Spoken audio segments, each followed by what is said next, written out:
Brendan Zeech of the University of Queensland, Australia, mined several massive genome databanks, including that of 23andMe, and the UK biobank, 23andMe did not fund the research.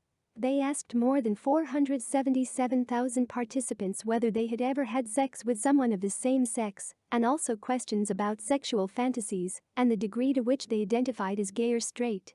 The researchers found 5 single points in the genome that seemed to be common among people who had had at least one same-sex experience. 2 of these genetic markers sit close to genes linked to sex hormones and to smell, both factors that may play a role in sexual attraction. But taken together, these 5 markers explained less than 1% of the differences in sexual activity among people in the study. When the researchers looked at the overall genetic similarity of individuals who had had a same-sex experience, genetics seemed to account for between 8 and 25% of the behavior. The rest was presumably a result of environmental or other biological influences. Once all the inhabitants of a city become completely reprobate, there is no hope for the children born in that city.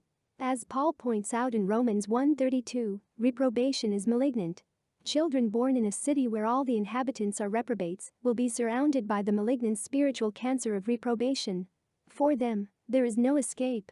As with metastasized stage 4 cancer, they will be infected and completely overcome. To prevent that from happening, God surgically removes a reprobate society as soon as its reprobation becomes pervasive. Another reason God surgically intervenes is to prevent the spiritual cancer from spreading to communities adjoining the reprobate society. Societies do not and cannot operate in isolation. Cities must be maintained by trade with adjoining communities. If God had not acted in the manner that he did, the spiritual malignancy in Sodom and Gomorrah inevitably would have spread. God's destruction of Sodom and Gomorrah was a profound act of mercy and love. As I explain in my book Beyond the Cosmos, from the perspective of eternity, it was even a profound act of mercy and love to the reprobates themselves. I'll show you one last study. This one states twins share orientation. Twin pairs in which at least one twin is homosexual were solicited through announcements in the gay press and personal referrals from 1980 to the present. An 18-page questionnaire on the sexuality of twins was filled out by one or both twins. 38 pairs of monozygotic twins, 34 male pairs and 4 female pairs, were found to have a concordance rate of 65.8% for homosexual orientation. 23 pairs of dizygotic twins were found to have a concordance rate of 30.4% for homosexual orientation. In addition, 3 sets of triplets were obtained.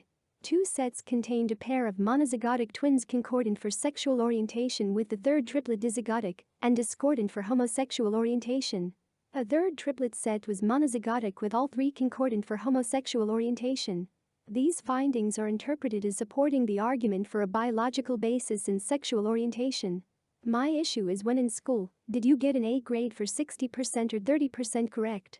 How very looks like the goalpost has been moved.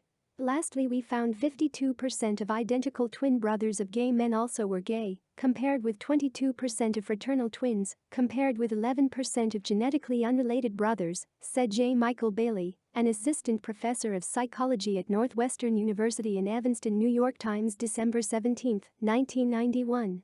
I told you wouldn't before you report and remove me. Ask yourself, was it ever a choice? Did you ever feel differently? God's given his opinion. It also looks like science no longer endorses the idea. I will be doing a follow-up video about the cousin demon of this depression.